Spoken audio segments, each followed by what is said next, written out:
I stayed in an abusive and violent relationship for probably about 5 years longer than I should have.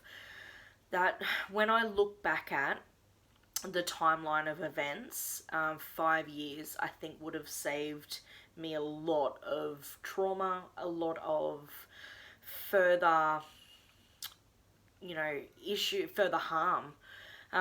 But why didn't I leave?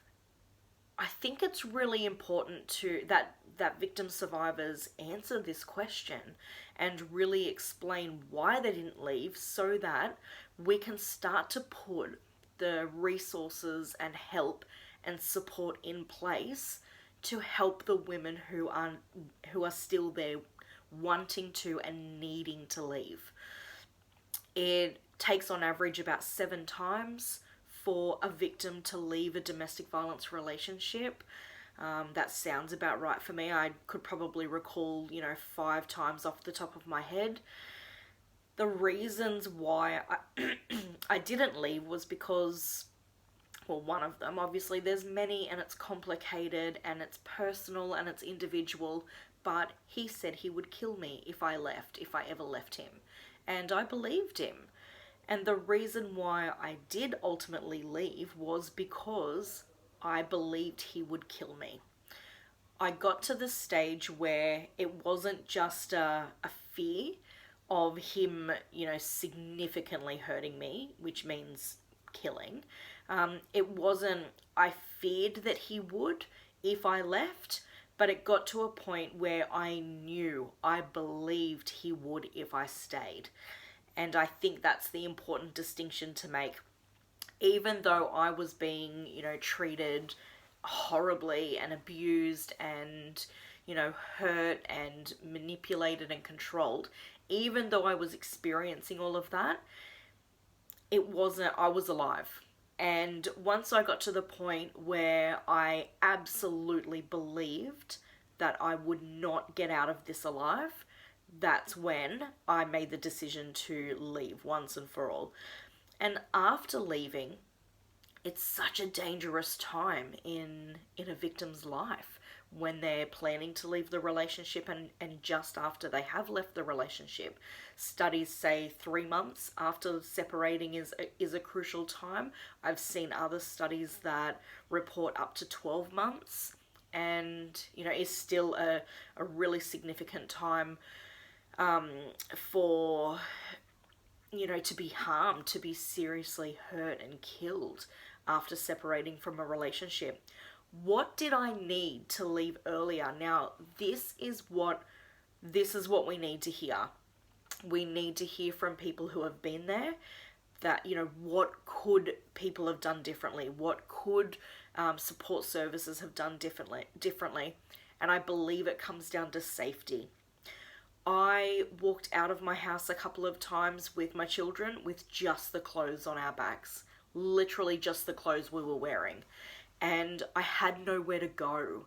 I remember calling a helpline, and there just was not an available refuge right up and down the New South Wales coast who could accommodate me with 5 children.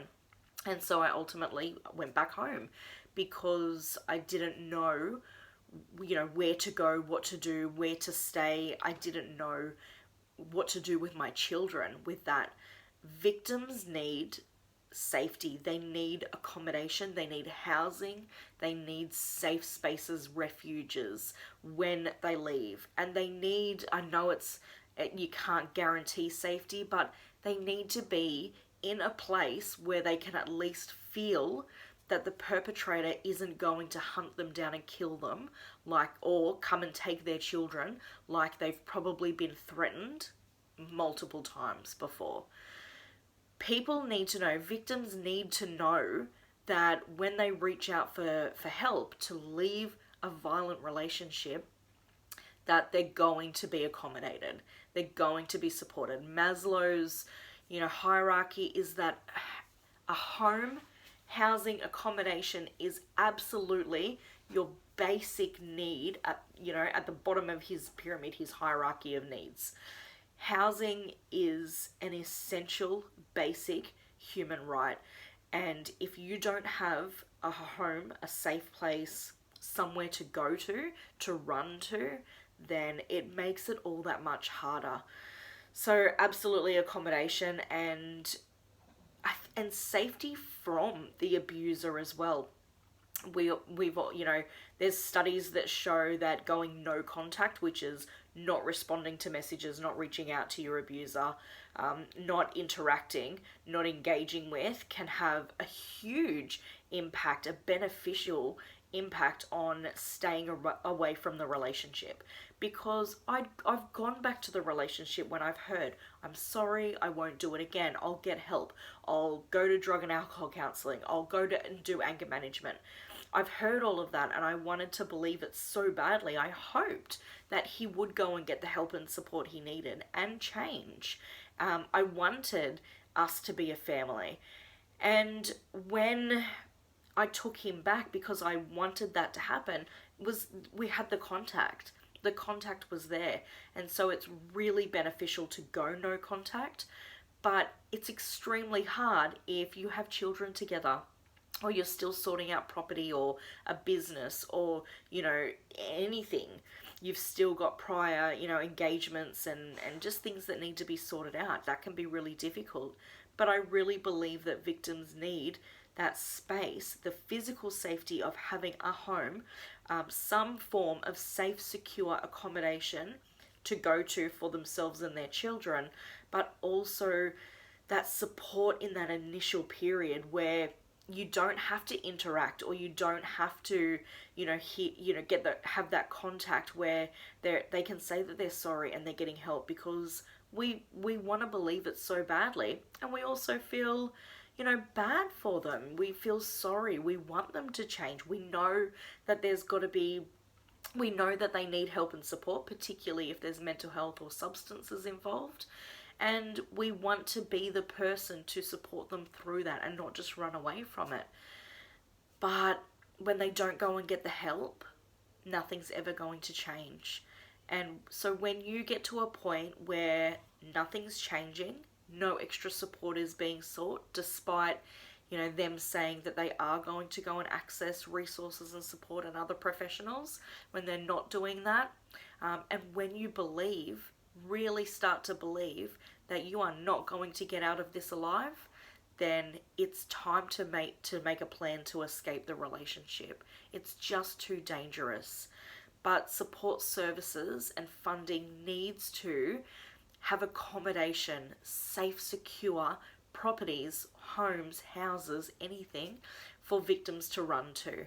Because without that safety and security, they're going to either stay or go back, because what's the other alternative? Running from a violent relationship and then having to live in your car, or access emergency accommodation through housing providers and be staying between motels and different and caravan parks.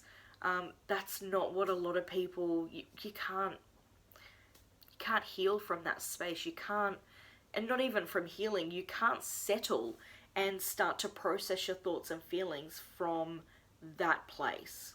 So we need more funding and support services to support victims to initially leave and to stay out for a period of time, so that they can, process their thoughts and start to feel safer and to start to really get clearer in their mind. Because when you're living in that state of survival, you can't think. It's brain fog, it's anxiety, it's depression, it's a whole range of emotions, and you need to be able to think clearly. I'm Lisa from Lisa's Sanctuary, sharing perspective of a victim, survivor, thriver of childhood sexual abuse and domestic violence relationships. I'm hoping to make an impact on how we see domestic violence and how we really support victim survivors to escape and to heal afterwards. And I want to help everyone heal trauma, because I believe that when we heal the trauma, we heal the pain, and we can create a brighter future when we don't have all of this pain sitting inside of us. You are significant because you are, and I love you because you exist.